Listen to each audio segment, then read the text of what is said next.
ஆளுமை மிக்க அரசியல்வாதியாக பியோர் பாலிடிக்ஸ் பயிற்சி பட்டறை நேரடி இணைய வழி வகுப்புகள் உங்கள் சீட்டிற்கு முந்துங்கள் 7338824242 122 ஆர்ப்பாட்டம் போராட்டம் திராவிட முன்னேற்ற கழகத்தை எதிர்த்து நாங்க நடத்தி இருக்கிறோம். நீங்க திமுக ஆட்சி இன்னைக்கு விவசாயிகளுக்கு விரோத ஆட்சியா செயல்பட்டு இருக்குது. இன்னைக்கு பாத்தீங்கன்னா விவசாயிகளா தொடக்க வேளாண் கூட்டு வங்கியில கடன் பெறுந்தாங்க, எளிமையா கடன் வாங்கிட்டு இருந்தாங்க. இப்ப திமுக ஆட்சியில சிபில் ஸ்கோர் என்ற ஒரு விதியை புகுத்தி பல்வேறு ஆவணங்கள் கொடுத்தால்தான் பயிர்க்கடன் கிடைக்கும் என்று ஒரு சுற்றறிக்கை வெளியிட்டு விவசாயிகள் அலக்களித்தாங்க. நான் டெல்டா மாவட்டத்துக்கு சென்ற போது அங்கு இருக்கின்ற விவசாயிகள் இந்த குறைபாட்டை சொன்னாங்க. பாரத பிரதமர் திருச்சிக்கு வந்த பொழுது அவரிடத்தில் மனு கொடுத்த உடனடியாக சிபில் ஸ்கோர் ரத்து செய்யப்பட்டது என்று அடுத்த நாள் தமிழ்நாடு அரசு சுற்றறிக்கை வெட்டிட்டாங்க. இப்படி விவசாயிகளை காத்த அரசு அண்ணா திமுக அரசு. நான் டெல்டா மாவட்டம் திருவாரூர் இருக்கும் போது திரு சண்முகம் அவர்கள் இந்த கம்யூனிஸ்ட் கட்சி தலைவர் அவர்கள் திருத்துறைப்பூண்டியில் இருந்தார். அங்க டெல்டா மாவட்டத்துக்கு போனீங்க. அப்ப விவசாயிகளை குறைகளை கேட்டு இதற்காக போராட்டம் நடத்தது உண்டுங்களா? இல்ல விவசாயிகளுக்காக போராட்டம் நடத்திருக்காரா? இந்த ஏழை மக்கள் விலைவாசி உயர்ந்து போச்சு, அதை எதிர்த்து இந்த அரசாங்கத்தை எதிர்த்து போராட்டம் இருக்காரா? இன்றைக்கு விண்ணை முட்டுக்கிட்ட அளவுக்கு விலைவாசி உயர்ந்துட்டு அரிசி விலை உயர்ந்து போச்சு. அண்ணா திமுக அரசு அண்ணா திமுக ஆட்சியில் இருந்ததை விட திமுக ஆட்சியில் சுமார் 40% அரிசி விலை உயர்ந்தாச்சு, பருப்பு விலை உயர்ந்து போச்சு, எண்ணெய் விலை உயர்ந்து போச்சு. இப்படி ஏழை எளிய தாழ்த்தப்பட்ட மக்கள் விலைவாசி உயர்வால் பாதிக்கப்படுறாங்க. அதற்காக இந்த கம்யூனிஸ்ட் தலைவர் போராட்டம் நடத்தியிருக்கிறாரா அரசாங்கத்தை எடுத்து? இன்றைக்கு தூய்மை பணியாளர்கள் சென்னையில் போராட்டம் நடத்திட்டு இருக்காங்க. அண்ணா திமுக ஆட்சிக்கின்ற பொழுது பல்வேறு கோரிக்கைகளை வலியுறுத்தி தூய்மை பணியாளர்கள் சென்னையில் போராட்டம் நடத்தினாங்க. அப்பொழுது எதிர்கட்சி தலைவராக இருந்த ஸ்டாலின் அவர்கள் அந்த போராட்டத்திலே போய் கலந்துக்கிட்டு திமுக ஆட்சிக்கு வந்தோடனே உங்களுடைய கோரிக்கைகள் நிறைவேற்றப்படும் என்று வாக்குறுதி கொடுத்தீங்க. தேர்தல் அறிக்கையிலையும் தூய்மை பணியாளர் கோரிக்கை ஏற்கப்படும் என்று அந்த வாக்குறுதியில் கொடுத்தீங்க. இப்போ அந்த வாக்குறுதியை நிறைவேற்ற வேண்டும் என்று தூய்மை பணியாளர்கள் சென்னை மாநகராட்சியில் போராட்டம் நடத்தி கொண்டிருக்கின்றார்கள். இப்பொழுது அதை ஸ்டாலின் கண்டுகொள்ளவில்லை. ஒருவர் கண்ணீரோடு வலைதளத்தில் அந்த செய்தி வெளியிட்டிருக்கிறாங்க. இப்படிப்பட்ட அரசாங்கம் இருக்கின்றது. இதற்கு ஏதாவது கம்யூனிஸ்ட் கட்சி தலைவர் போராட்டம் நடத்துறாரா? 5 நாட்கள் தூய்மை பணியாளர் சென்னையிலே போராட்டம் நடத்தி கொண்டிருக்கின்றார். நீங்க வேடிக்கை பார்த்துக்கிட்டு இருக்கிறீங்க. கம்யூனிஸ்ட் கட்சி எல்லாம் கழுத தேஞ்சு கட்டர்பான கதையாத்தான் இன்னைக்கு கம்யூனிஸ்ட் இருக்குது. கம்யூனிஸ்ட தேடி தேடி பார்க்க வேண்டியதா ஆகி போச்சு.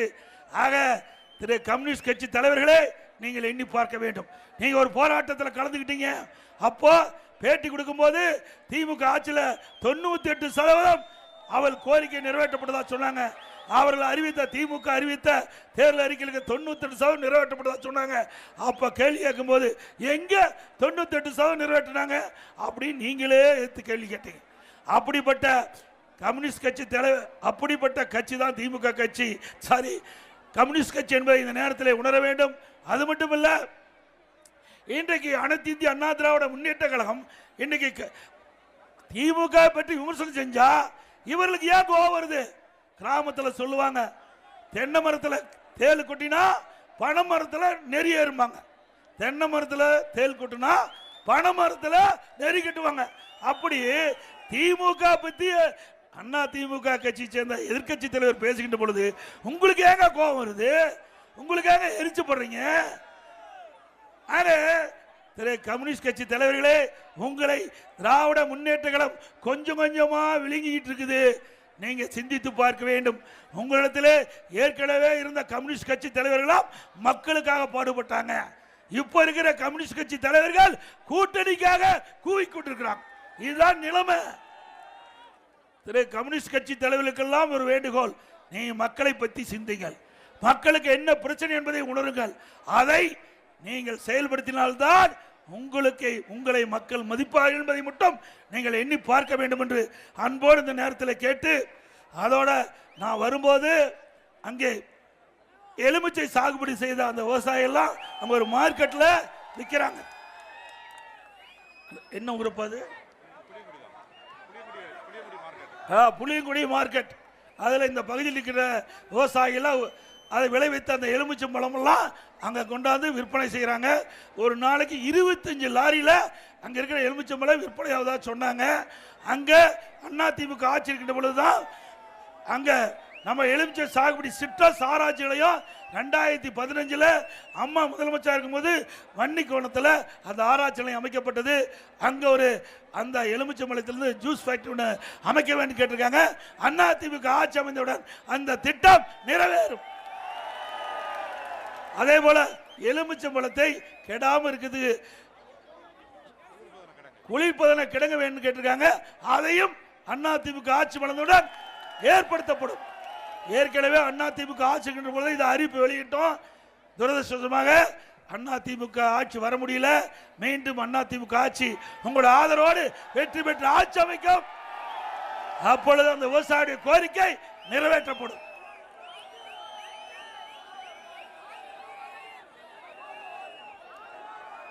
அதே போல திராவிட முன்னேற்ற கழகம் ஆட்சி பொறுப்பேற்ற பிறகு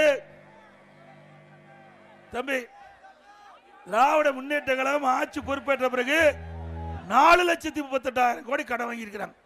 4,38,000 கோடி கடன் வாங்கியிருக்கிறாங்க. இந்த கடன்லாம் நம்ம தலையில தாங்க வந்து விடியுது. எல்லாம் வர்றீங்க, கூட்டத்தை பார்க்குறீங்க, போகிறீங்க.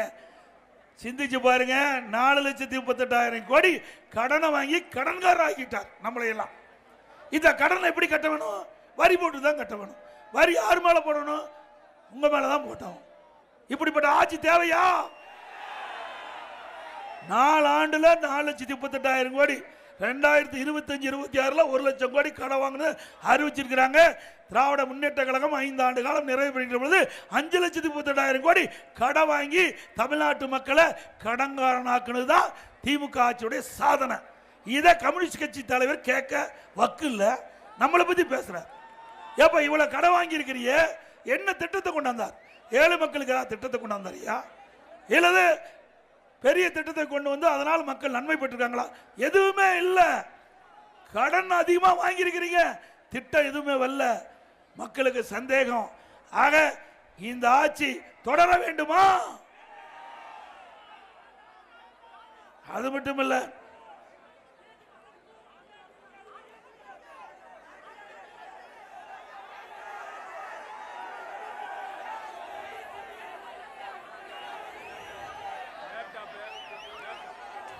அதே போல நீ கிராமத்திலிருந்து நகர வரை அரசு பள்ளி படிக்கின்ற மாணவ செல்வங்களுக்கு அறிவுபூர்வமான கல்வி, விஞ்ஞான கல்வி கிடைக்கும் என்பதற்காக அம்மா அவர்கள் தொலைநோக்கு சிந்தனையோடு அந்த ஏழை மாணவனையும் திறமையான மாணவனாக உருவாக்குவதற்கு லேப்டாப் கொடுத்தாங்க. ஒரு லேப்டாப் 12,500 ரூபாய். ஒரு லேப்டாப் 12,500 ரூபாய். 2011 2021 வரைக்கும் 10 ஆண்டு அதிமுக ஆட்சியில் 52,35,000 மாணவ மாணவிகளுக்கு லேப்டாப் கொடுத்து திறமையான மாணவராக உருவாக்கி கொடுத்தது அதிமுக அரசு. அதற்காக 7,300 கோடி நிதி ஒதுக்கப்பட்ட அரசாங்கம் அதிமுக அரசாங்கம். அந்த திட்டத்தை கைவிட்டு விட்டார்கள்.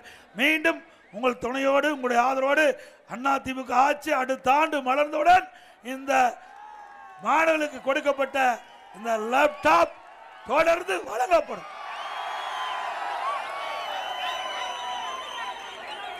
கொரோனா காலம், அந்த கொரோனா காலத்தில் ஓராண்டு மக்களுக்கு வேலை வாய்ப்பு கிடையாது, அரசாங்கத்துக்கு வருமானம் கிடையாது. ஓராண்டு மக்களுக்கு வருமானம் இல்ல, அரசாங்கத்துக்கு வருவாய் கிடையாது.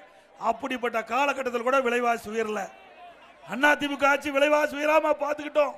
அந்த ஓராண்டு காலம் ரேஷன் கடையில் அனைத்து ரேஷன் அட்டைதாரருக்கும் விலையில்லா அரிசி கொடுத்தோம், விலையில்லா எண்ணெய் கொடுத்தோம், விலையில்லா சக்கரை கொடுத்தோம்.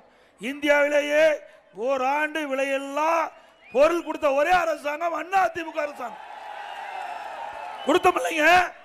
கொடுத்தோம்ல? சொல்ல மாட்டேங்கிறீங்களா? இப்ப அப்படி ஏதாவது ஒரு மாசமாவது ரேஷன் கடையில் மக்களுக்கு இலவசமா உணவுப் பொருள் கொடுத்திருக்காங்களா? ஓராண்டு கொடுத்தோம்.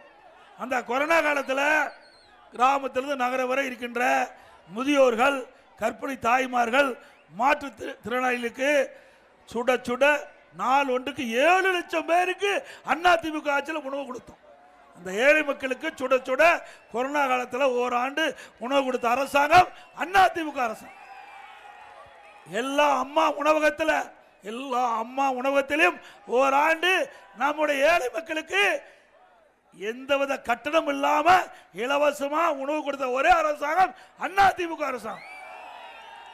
எப்பொழுதெல்லாம் ஏழைகள் பாதிக்கப்படுகிறார்களோ அப்பொழுதெல்லாம் ஏழைகளுக்கு துணை நின்று ஒரு சிறப்பான ஆட்சி கொடுத்த அரசு அதிமுக அரசு. அதோட கொரோனா காலத்தில் பள்ளிகள் மூடப்பட்டு விட்டது, கல்லூரிகள் மூடப்பட்டு விட்டது. பள்ளியிலே மாணவர்கள் படிக்க முடியல, கல்லூரிக்கு மாணவர் போக முடியல, அங்கேயும் படிக்க முடியல, மன உளைச்சல் இருந்தாங்க.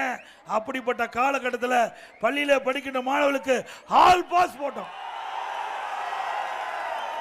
கல்லூரியில் படிக்கின்ற மாணவருக்கு ஆன்லைன் வகுப்பு, அதோட ஆன்லைன்லேயே தேர்வு, அவர்களும் தேர்ச்சி பெற்றாங்க.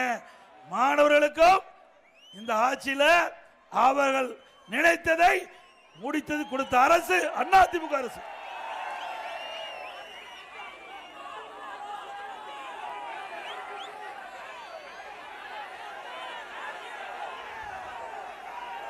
அதே போல நான் மறந்தாலும் பெண்கள் மறக்கல. அதிமுக நான் ஏற்கனவே சொல்லியாச்சு நினைக்கிறேன், சொல்லிட்டு. அதாவது அம்மா இருக்கின்ற பொழுது ஏழை எளிய குடும்பத்தில் பிறந்த பெண்கள் அந்த திருமண வயதை அடைகின்ற பொழுது பொருளாதார சூழ்நிலை காரணமாக திருமணம் தடை போட்டது. அந்த தடை நீக்க வேண்டுவதற்காக அந்த திருமண வயதை எட்டுகின்ற பொழுது திருமண உதவி திட்டத்தின் கீழ் 20,000 50,000 திருமண உதவி தொகை கொடுத்து தாலிக்கு தன்னா 1 பவுன் கொடுத்தாங்க.